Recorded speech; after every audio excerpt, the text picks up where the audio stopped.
Blog Talk Radio. We interrupt this broadcast for an emergency announcement. A massive earthquake. The flood has reached. All roads into and out of are closed. No medical services. Store shelves have been stripped. What's coming? Are you ready? You are at the right place to hear the best ways to stay safe and weather the coming storm. Welcome to Power Preppers. Here is your host, Patricia Baker.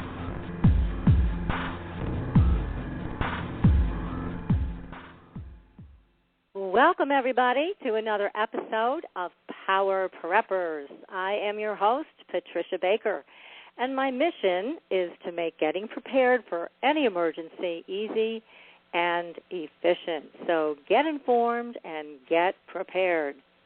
And please remember to sign up for our newsletter at supernaturalgirls.com for all the latest show information, discounts. We have giveaways on both Power Preppers and Supernatural Girls Radio.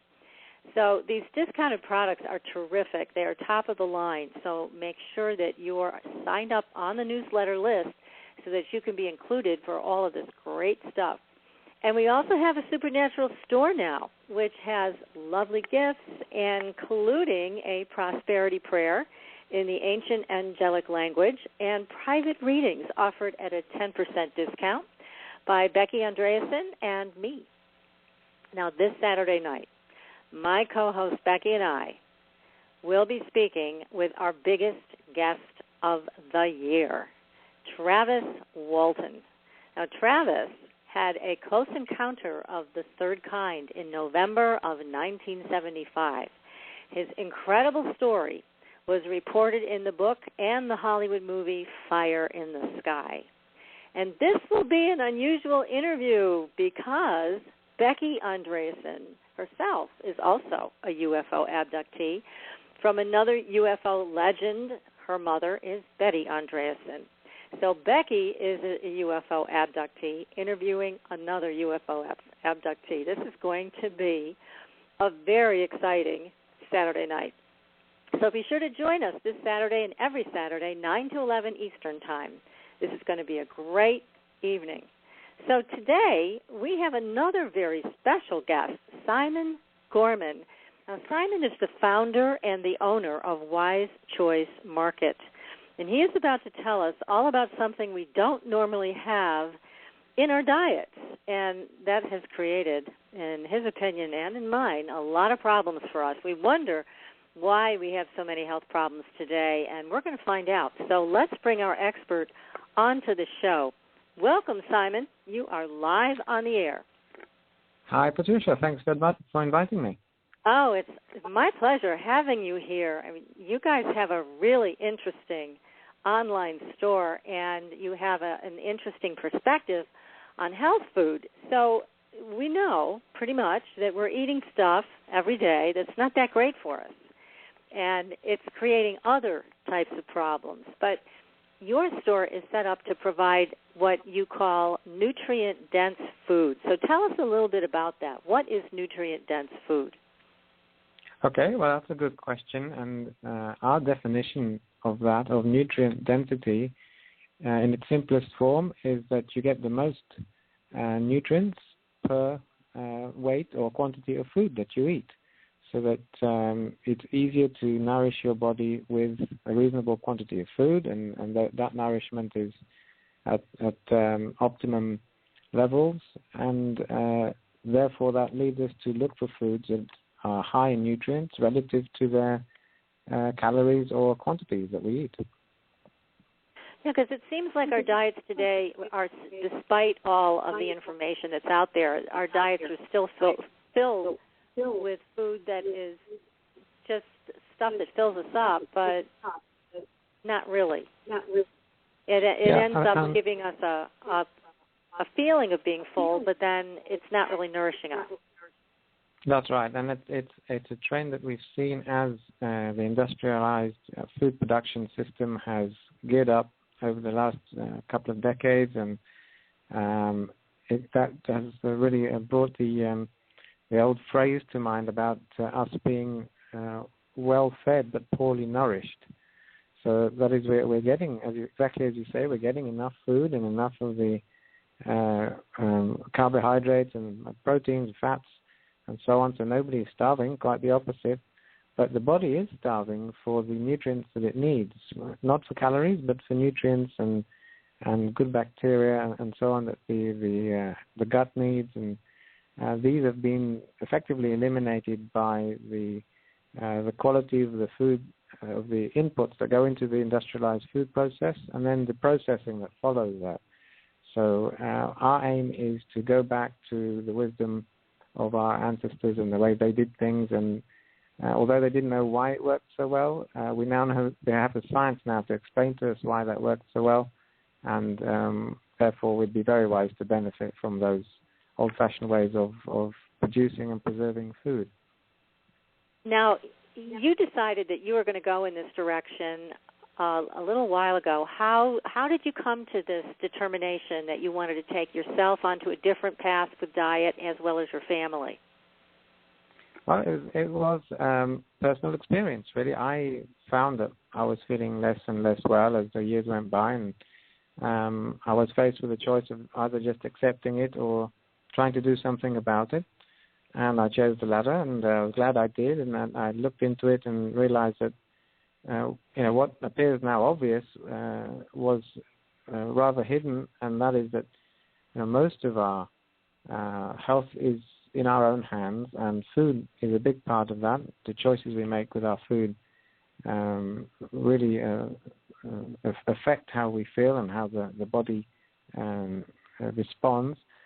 And the more I investigated the whole issue, the more I realized that the continued reliance on processed foods and the conventional food system really doesn't give our body a chance to operate at its optimum levels. And that pointed me towards foods that did nourish and support the body. And at the top of that list were fermented foods, and specifically fermented vegetables. And I got really interested in that whole process of making fermented vegetables, which I did at home for me and my family. We felt the benefits immediately, and that's how we moved on, really, to decide to make those more widely available to everyone. Well, I think given the name of your store, Wise Market, I mean, it is a wise choice, that's for sure. I mean, so many people think that the answer is in a pill or the answer is in surgery. And I always caution my friends who think that that's going to be the way to go, because that comes with a whole other list of issues that have to be addressed after the fact, whether it's side effects from medications or side effects from recovery from surgery. So even though sometimes those things are unavoidable, I agree with you completely that our food is our medicine. And if we eat these kinds of things daily, then if an emergency strikes or we have something, God forbid, horrible happen and there is no medical care, you're starting out healthy rather than starting out with a host of medical problems, and you're unable to get your medications and you're unable to get to the hospitals, or there's nobody at the hospitals. So eating well and eating the kinds of things that feed gut flora, it just makes so much sense to me. So that's why I wanted to have you on the show, because you've got a wonderful premise that you're working from. You've got terrific products here that you offer. And also people can make these kinds of things at home. I saw that you have starter cultures, so if people wanted to make certain types of fermented products, they can also do that themselves. That's right, and we really encourage people to do that for a couple of reasons. First of all, it's really cheaper to do that than to buy them ready-made, although we offer that option too. And secondly, it gives you a way of preserving the fresh vegetables that may be in season at that time, and to put them away for either for the off seasons, for the winter, or if an emergency strikes, you will have preserved food. And this is the amazing coincidence, we may want to call it, of fermenting foods, is that they're a very effective preservation method that our ancestors used before refrigeration or freezing when there was no electricity, and it really is parallel to an emergency situation, as we'd call it today. That existed all the time. In the past, of course, there was no electricity, and people had to figure out ways of having food available through the winter. And fermentation was a major way of doing that, alongside smoking and drying meats and so on. Fermenting is a method of preserving food by increasing its acidity. And the acidity effectively eliminates pathogens and other unfriendly bacteria that would otherwise cause the food to rot. All that's required once the food is fermented and reached full acidity is to keep the vegetables in a cool place, and people used to keep it in a root cellar. These days, of course, we have refrigerators most of the time, so that's a great place to keep them. And so we encourage people to use starter cultures, have fun fermenting foods at home, and enjoy the constant supply of homemade delicious foods, and also the health benefits that go with them. The health benefits are enormous, and if you could talk a little bit about the need for probiotics, because a lot of people think that there's probiotics in yogurt, but we're finding that there really aren't that many in yogurt anymore. That's true, although technically the manufacturers are correct in saying that the yogurts contain so many units of probiotic bacteria. Usually by the time the consumer receives them, they're not that active, and they're not always in a format that's easy to assimilate.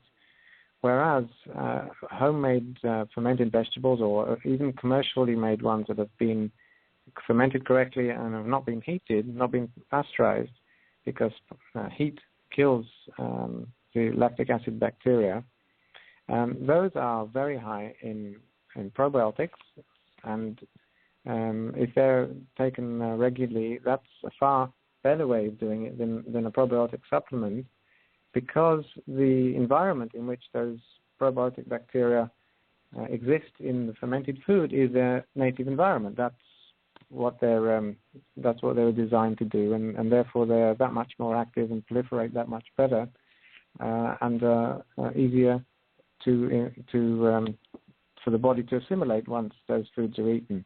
So actually, we feel that fermented foods are a much more effective way of taking probiotics than pills, and that's been supported by studies too. But there are other benefits. The fermented foods with the beneficial bacteria also have been shown to increase the body's manufacture of certain vitamins and help with digestion generally because of the lactic acid that's involved. So very, very beneficial. They help to even to digest other foods that are eaten at the same time in the same meal. So many good reasons over and above the basic advantages of eating vegetables themselves, if it's fermented vegetables. A very, very beneficial condiment, which we really think people would benefit from having every meal. Well, it makes sense to me. I think it's something everybody should have on a daily basis, and then also have in their prepper pantry.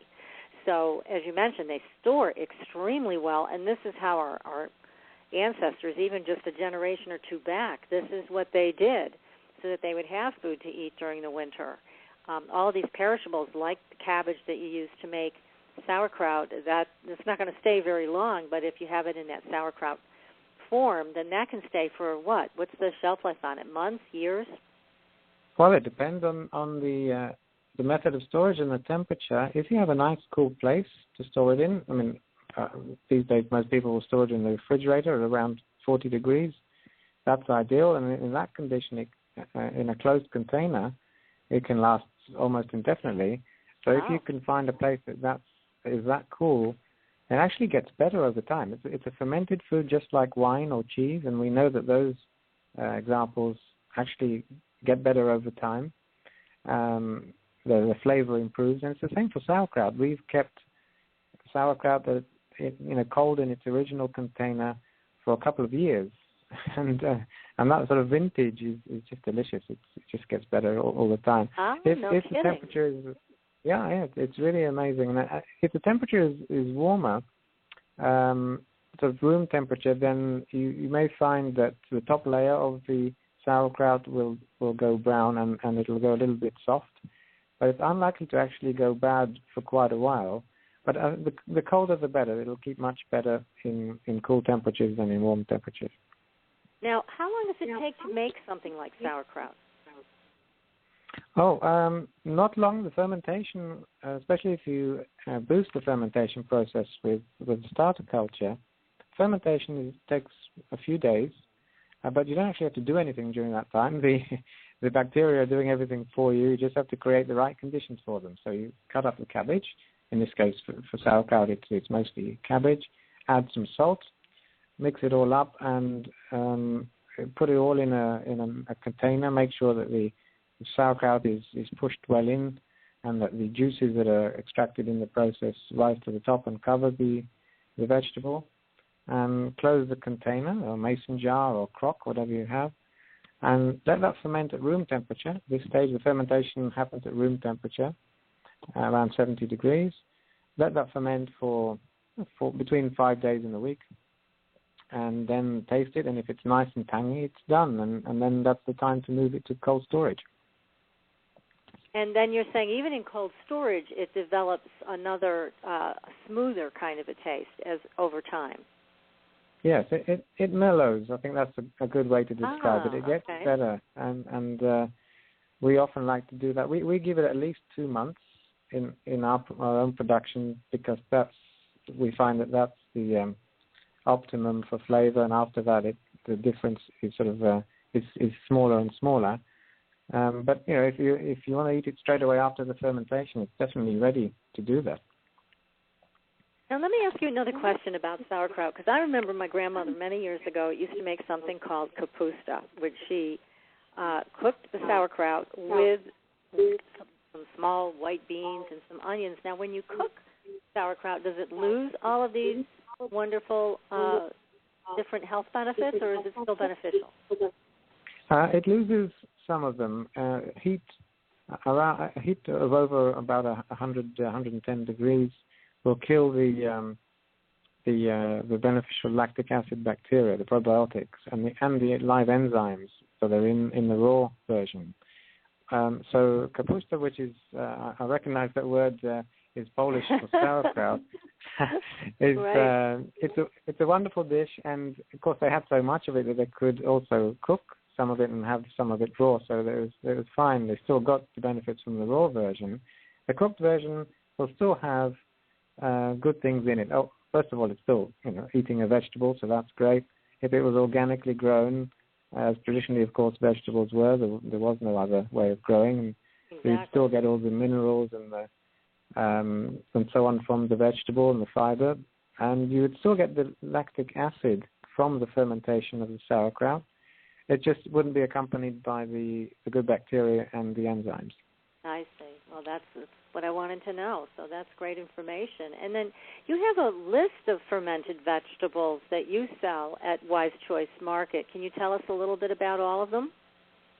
Sure. Well, the major one, of course, is, as we've discussed, is the sauerkraut itself, and that's all our products are organic. That's made with organic cabbage and with juniper berries and caraway seeds, so the traditional German recipe.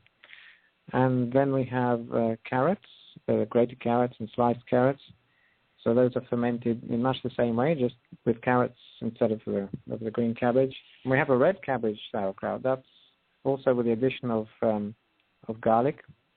Very, very tasty. And we have a kimchi, which is a Korean version of sauerkraut, a traditional dish in Korea. That's quite spicy. It's Chinese cabbage with garlic, ginger, and chilies. So that's a good one for people who like spicy foods. Right.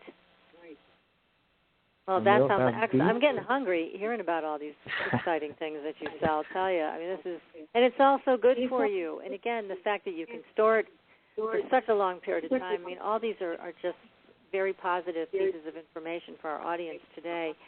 And now you also have some other products that I'm interested in hearing about, and one of them is the grass-fed raw milk cheese. Can you tell us a little bit about that and why that's better for us than just regular cheese you would buy at the store? Sure. Okay. Well, there's a couple of big differences between what we're offering and what's generally sold as commercial cheese in the stores. First of all, it's the quality of the milk. I mean, cheese is made from milk, of course, and the first thing to think about is how good is that milk? Where did it come from? How was it produced? Most commercial cheeses in the stores are made from milk that comes from cows in intensive growing operations that are fed usually grains or other food that's not really suitable for them, and therefore the base ingredient of the cheese isn't good because the cow that produced it wasn't in an ideal situation or ideal health. We sell cheese that was made by Jersey cows. That's an old breed of cow that's used for quality of its milk rather than the volume of its milk production. And these cows are on Amish family farms in Pennsylvania. They eat pasture like cows were designed to. They're free to roam outside in the fields, and you can really see the difference in the quality of the milk. It's a beautiful yellow color from the carotene that they process from the pasture, and so that's the first big difference. It's simply a huge improvement in the quality of the milk.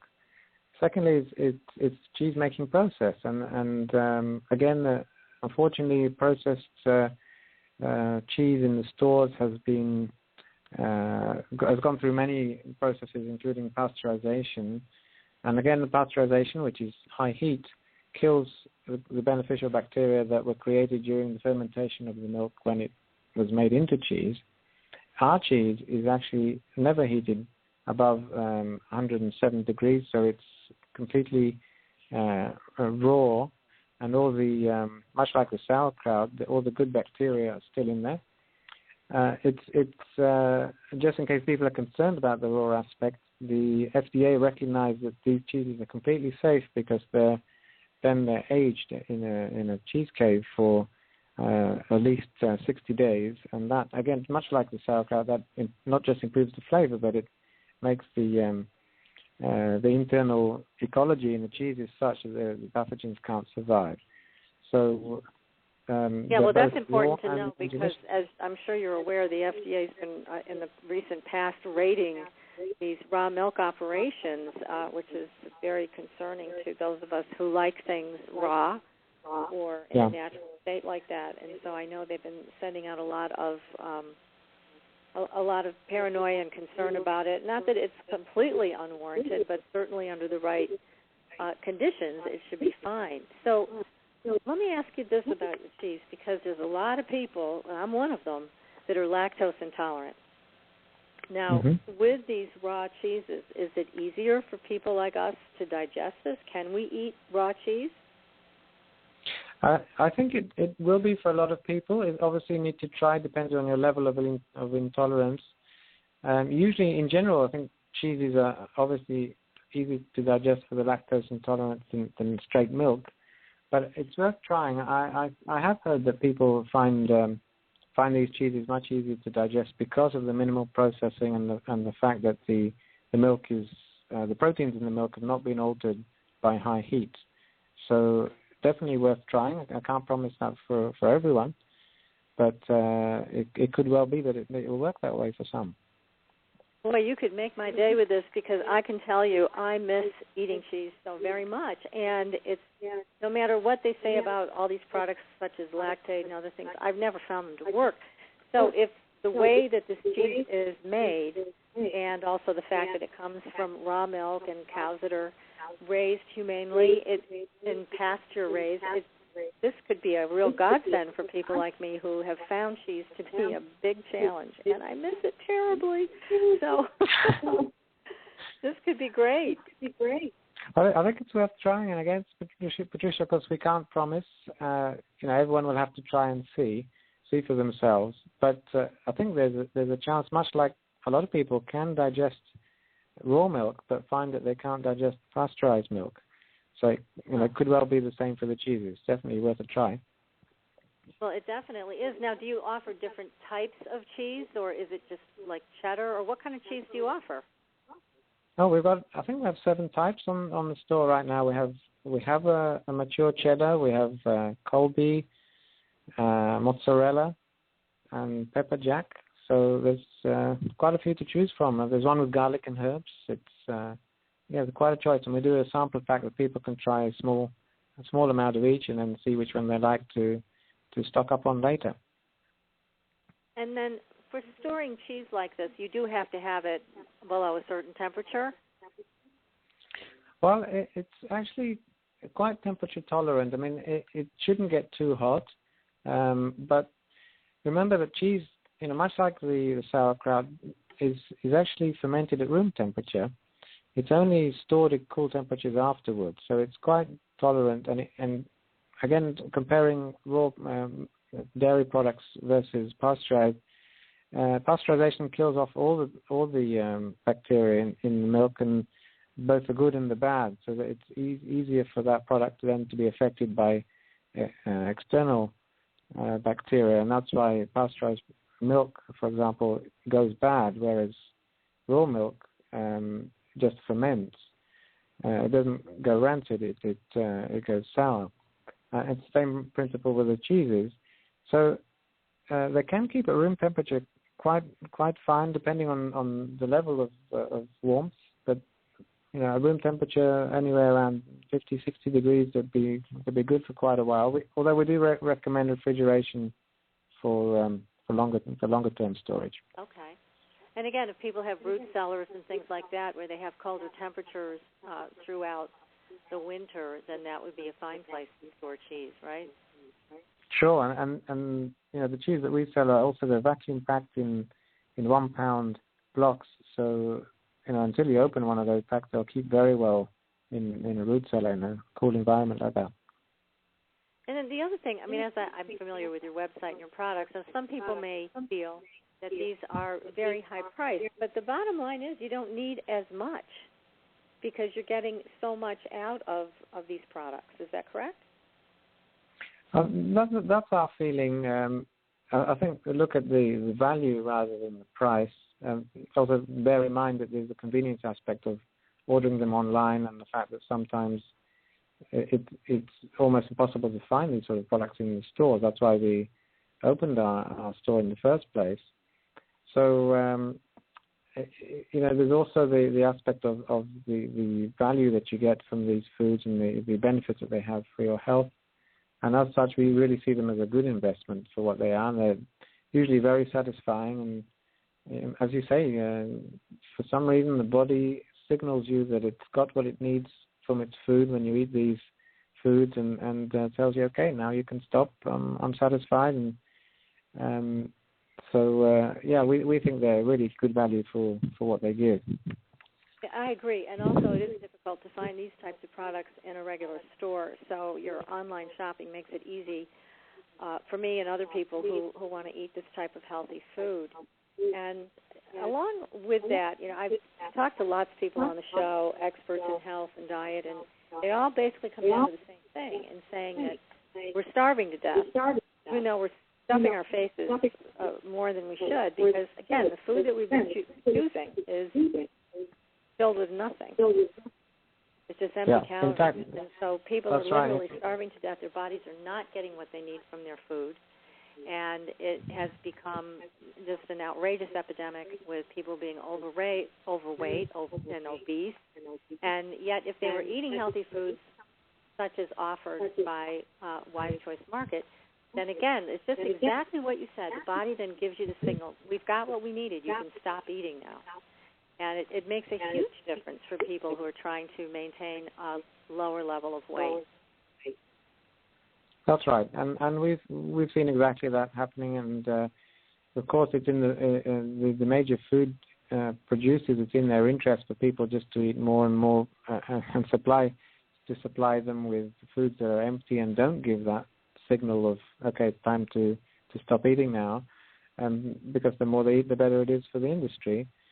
So there's really no interest. They have no interest in supplying nutrient-dense foods that are satisfying on a very deep level, because that will necessarily end up in people buying less of those foods. And of course, well, right, they don't want it cutting into the profit margin. They want people to buy more and more and more so that they're making more money. They don't care if people are getting fatter and fatter and more unhealthy. Yeah, that's right. And unfortunately, that is the system as it exists right now. What we're saying is there's a far better model, and that is to invest in foods that are good for you, that are satisfying, and focus on the quality rather than the quantity. Exactly.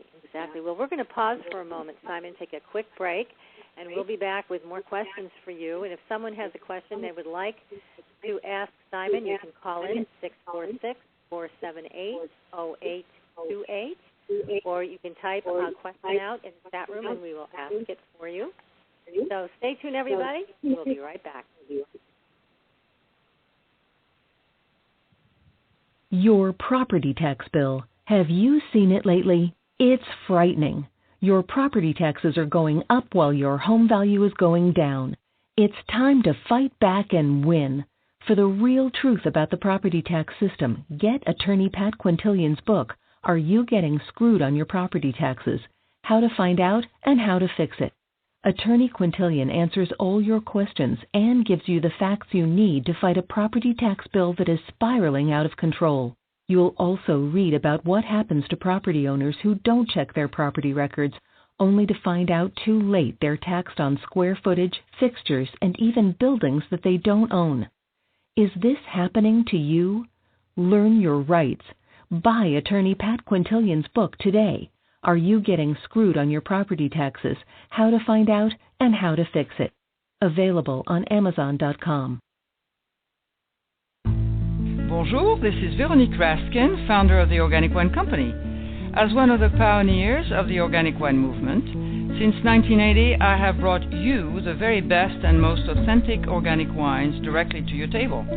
I work with small family estates who grow certified organic grapes and produce exceptional wines. You can purchase our wines individually from our website at theorganicwinecompany.com or join one of our wine clubs.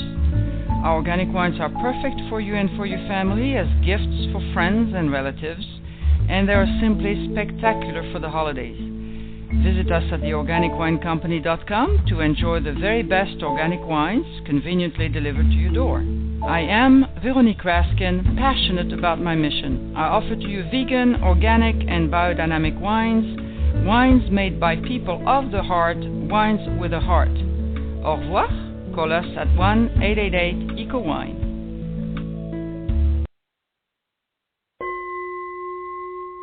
Are you ready for a new experience of freedom and powerful connection? Would you like a positive, effortless change in your life? Then come to CosmicFusion.com, where we offer the most advanced energy clearing and expansion techniques in the world, with a quantum vortex energy to activate your divine blueprint and life's purpose. When your soul leads the way with cosmic fusion and quantum vortex energy, you can break clear of past difficulties and blocks with the power of the source. With cosmic fusion, the source energy does the work for you. It's easy and effortless. Listen to our free meditation right from our Cosmic Fusion website, the Cosmic Code Meditation. Sign up for one of our interactive webinars today. Come to Cosmic Fusion, www.KOSMICfusion.com, to experience an effortless awakening and transformation. Are you ready for an upgrade? Are you ready for a new experience of living in the fifth dimensional magic and powerful connection? Then visit CosmicFusion.com today. CosmicFusion.com. Welcome back, everybody. We are speaking with Simon Gorman today from Wise Choice Market, and we're learning all about fermented foods and nutrient-dense foods. So, Simon, I have a question from the chat room for you. They would like to know, can fruits be fermented? Yes, the answer is yes.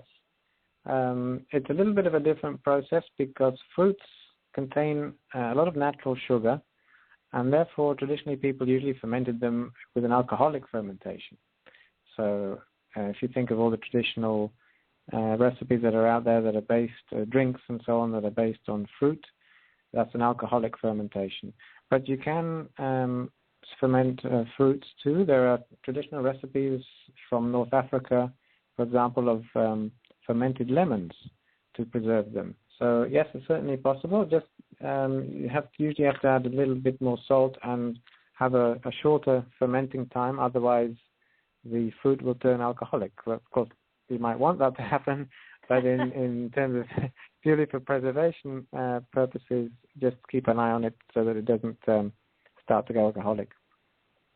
That's fascinating. Now, can your starter cultures be used for fruit as well? It could be, yes. It's mostly aimed at vegetables, but fruits will work. Again, we do advise people just to watch the fermenting time quite carefully. You'll see that with fruits and all that natural sugar that provides energy for the fermentation process, the fermentation will happen quite quickly. So best to, if you're going to use the starter culture, just check the status of that fermenting fruit after a couple of days and see how it's going. And if it's really fizzing, then it's time to move the fermented container to a cool environment, which will slow down the fermentation almost to a stop. Okay, so that's how you control it, is by the temperature.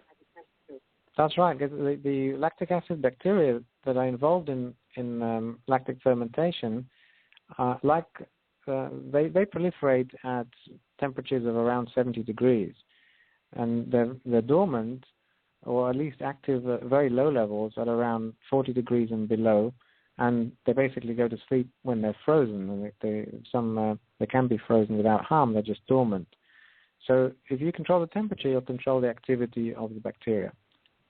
Okay, well, that's good. Now, you've got another really powerful product here. All of them are great, but this one a lot of people don't know about, and this is called organic bone broth. Can you talk about that a little bit? Okay, well, bone broth is another wonderful example of how our ancestors did things that were completely obvious and logical for them that we have since forgotten because the food system has sort of processed these out of our food supply. Bone broth really were an obvious way of people to get the most out of the animals that they grew for food, and they kept every bit of the animal and used every part, including the bones. So every time they cooked the chicken or slaughtered the cows or pigs, they would keep the bones and simmer them for a long time in water, maybe with some vegetables, and the resulting liquid is called bone broth, and it's very rich in all the minerals and the collagen that come from the bones. These are obviously at that time they were healthy, free-range animals, not the product of concentrated feedlots. So there was a lot of goodness to be extracted from those bones. And again, our ancestors didn't know the reasons behind it. They just knew that the results were great. They felt great. The broths were delicious as bases for soup or just as drinks on their own, and in sauces and in all forms of savory cooking. So those are bone broths, and these days, of course, they're being replaced in an industrial setting with all sorts of hydrolyzed cubes and MSG and flavorings, which are nowhere near the real thing and certainly don't provide the health benefits. So bone broth is another thing, just like fermented foods, something that people could quite easily make at home if they can get hold of some good bones and have some patience for the simmering. And for those who can't do that, right? How long does it take? Well, it depends on the type of bones. Beef bones being bigger and stronger can stand simmering of up to 72 hours just to extract everything from them. And chicken bones, usually 12 to 24 hours is enough. In our case, the bone broth that we make, we have a chef make it for us. He simmers them for 24 hours with onions and garlic, and the result's really delicious. And in the case of of both broths, the chicken and the beef, it's also when you take it out of the freezer and put it in the refrigerator, you'll see that it's quite gelatinous. It's jelly-like, and that's the gelatin from the bones. And And so that is also very good for you. There's a lot of health benefits in that gelatin from a natural source like that. So really, we encourage people to make it at home if they can. It'll really boost their health and their cooking. But for those who can't and don't have time or the ingredients, that's why we offer the ready-made version on our store. And it's delicious. I've tried it, and I'll tell you who else loves it. I have 2 dogs that just sit there and pray to the saucepan until it's heated up and they can have some. So, and now this is something, again, you can heat up and it doesn't destroy the nutritional value. No, quite the opposite. I mean, heat was used to create this, of course. Broth is a product of bones that are simmered just below the boiling point for a very long time. So there's no... and it's used to make soup, so really heat doesn't destroy anything in this case. Which is great. And so you have the beef as well as the chicken that you offer. And, this is highly recommended by Dr. Terry Walls, who is a physician who was diagnosed with MS.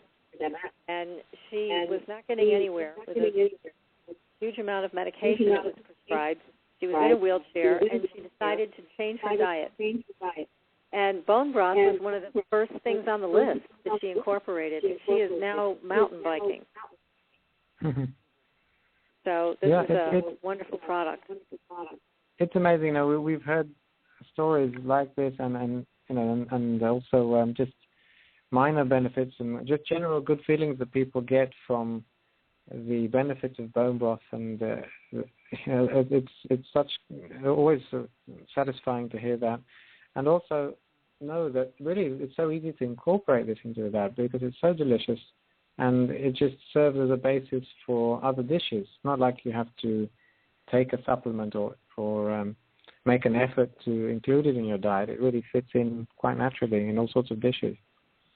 It really does. You can use it to make other kinds of soup if you'd like, and it's very nutritious. And even if, let's say you have a cold or something, you don't really have much of an appetite, you can have a cup of this, and you're really getting, again, a very nutrient-dense food.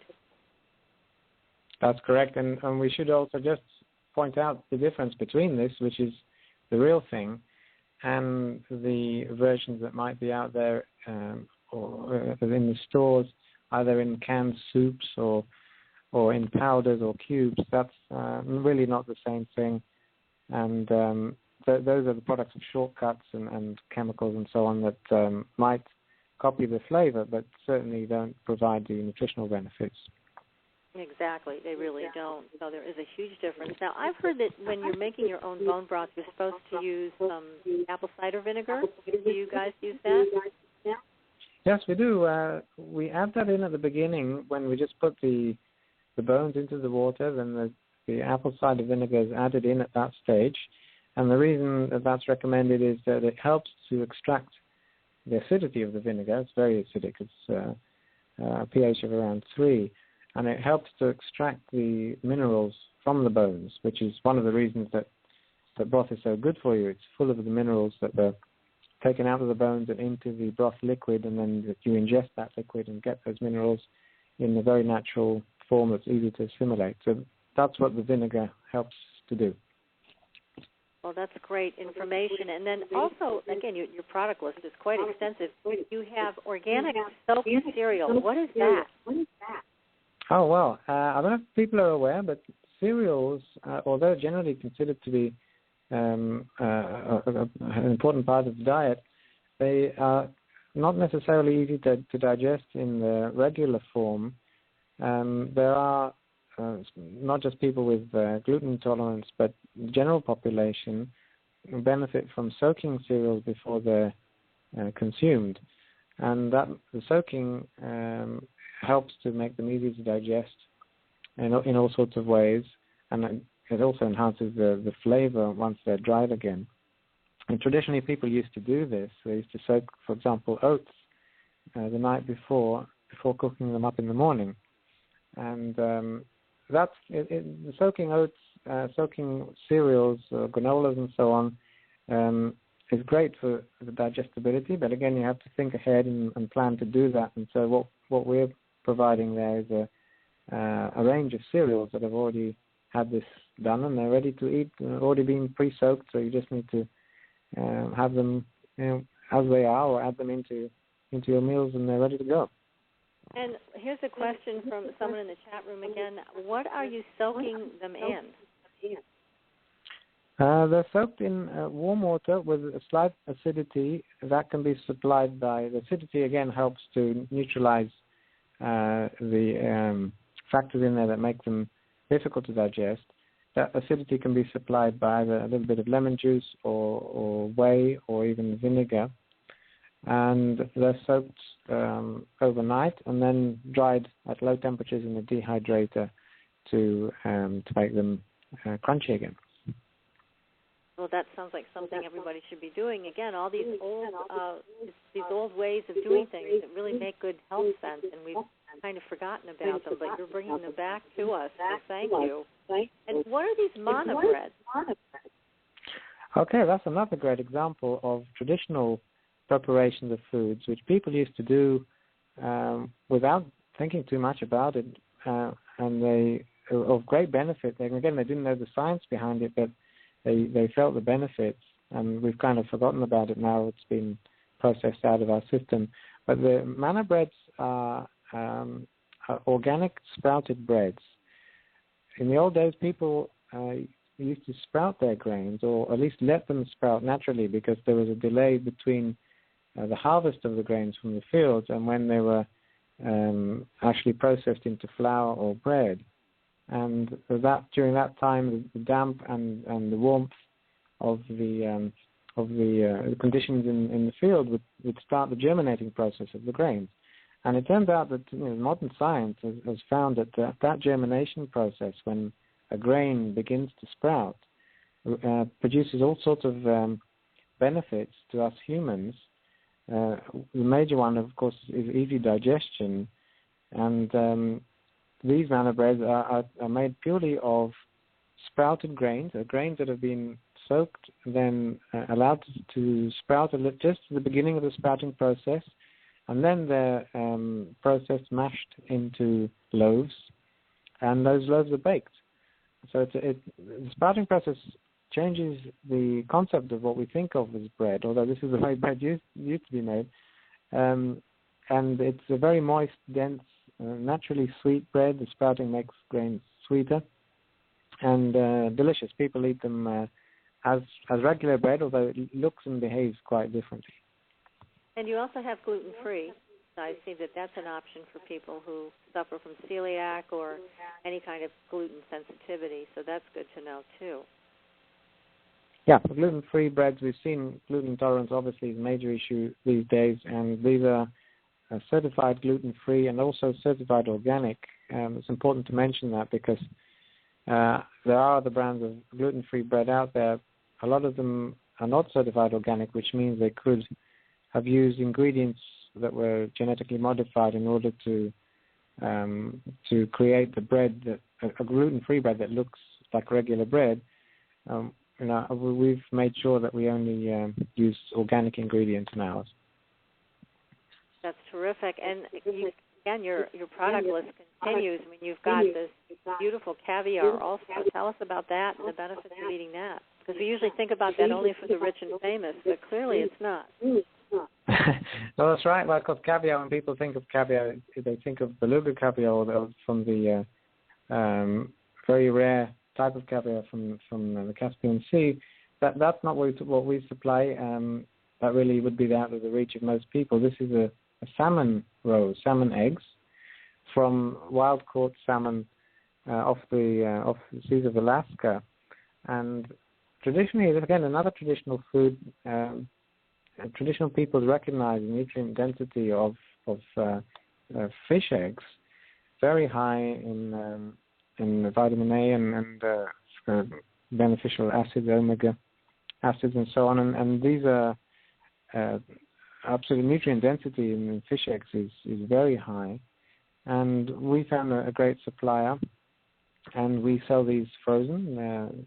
This is an item that is quite perishable, of course, but it really only needed in small quantities to get a lot of benefit from. And people used to use them for couples that were this is going back in traditional times, couples that were preparing to have babies would start eating these fish eggs is believed to help their fertility.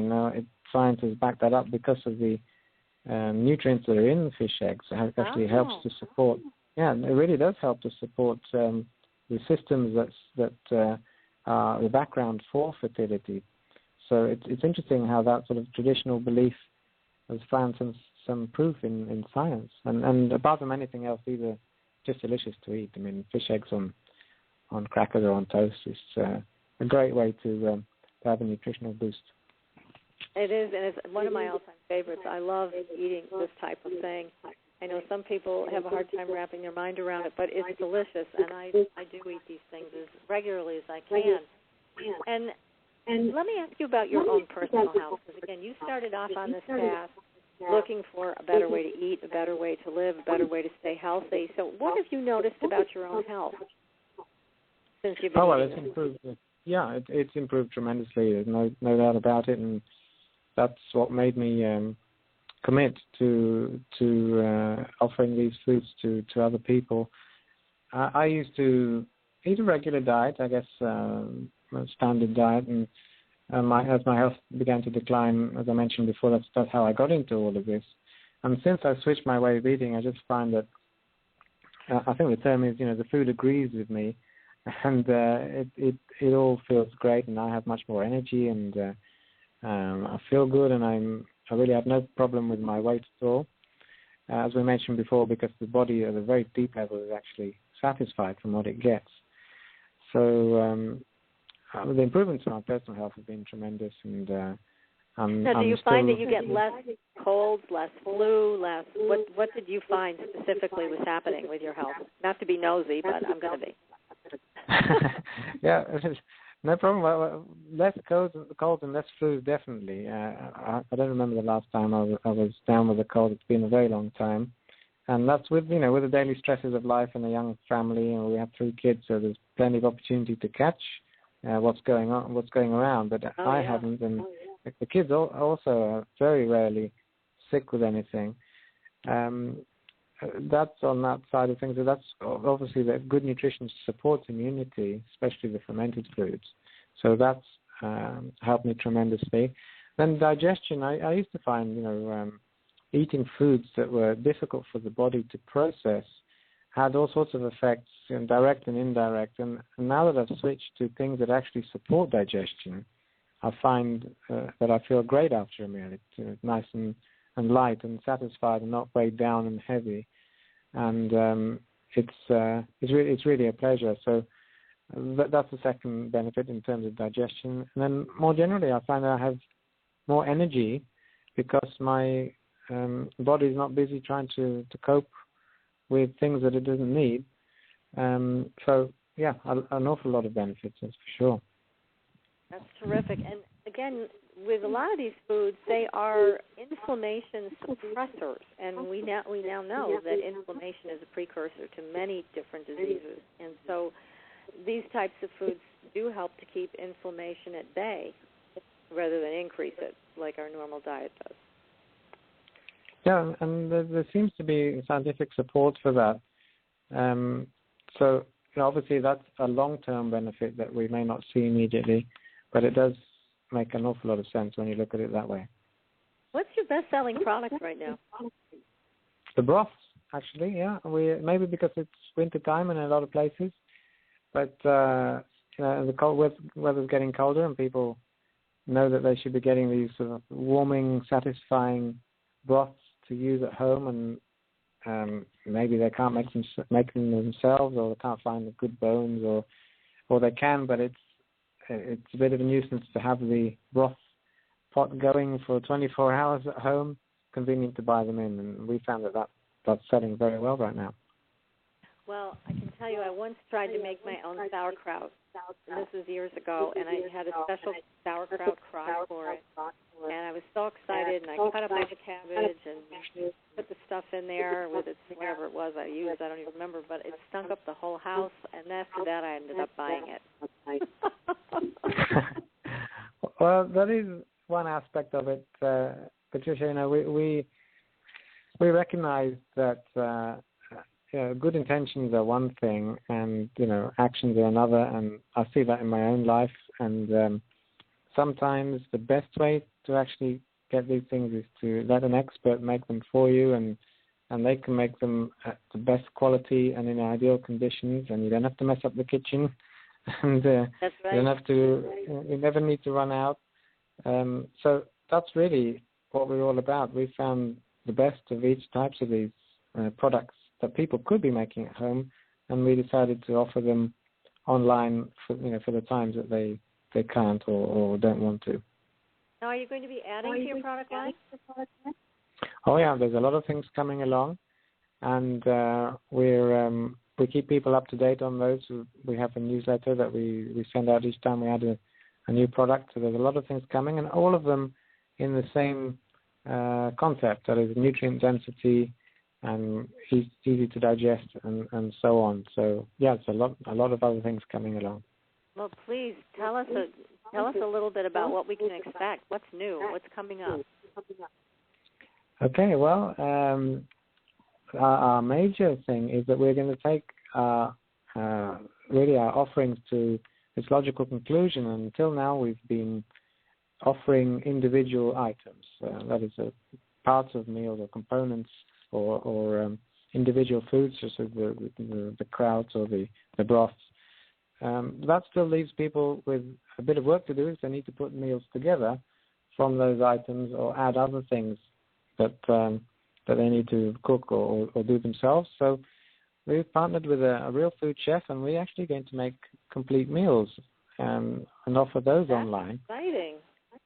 Yeah, it's quite a project, so we're still working on that, but that's the idea. We're going to take these sorts of ingredients, put them all together in a professional kitchen with a professional chef.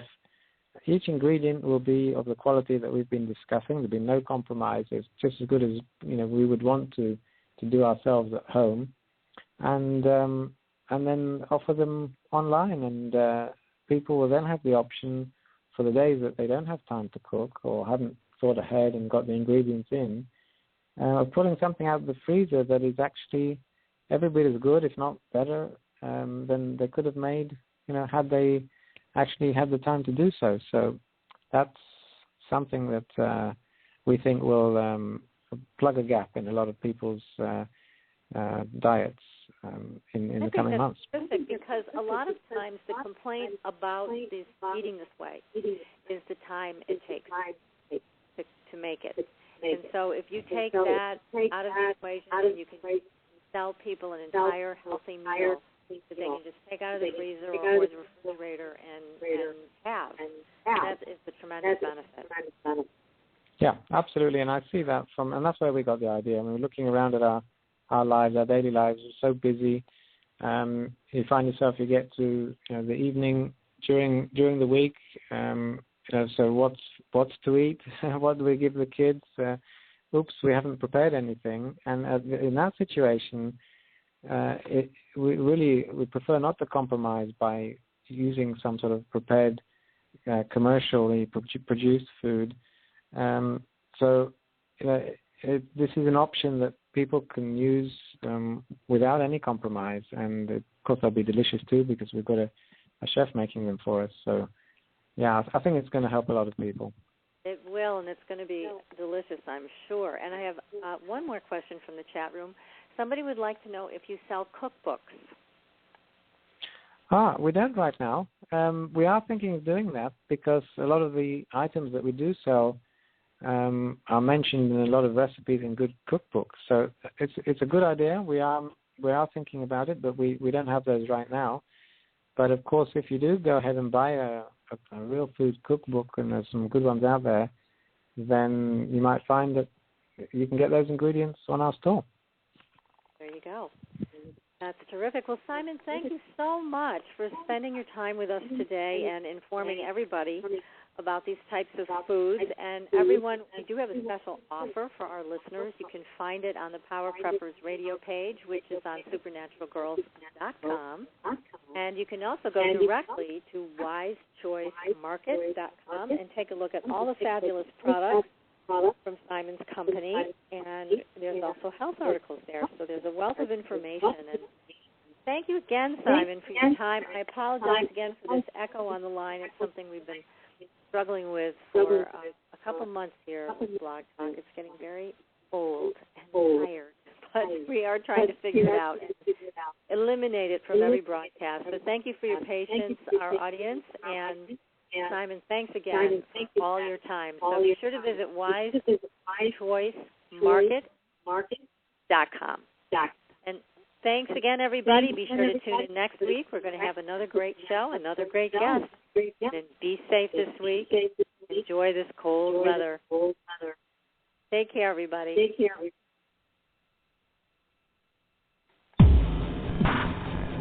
Thanks for listening. Be sure to tune in next week for another terrific episode of Power Preppers with Patricia Baker.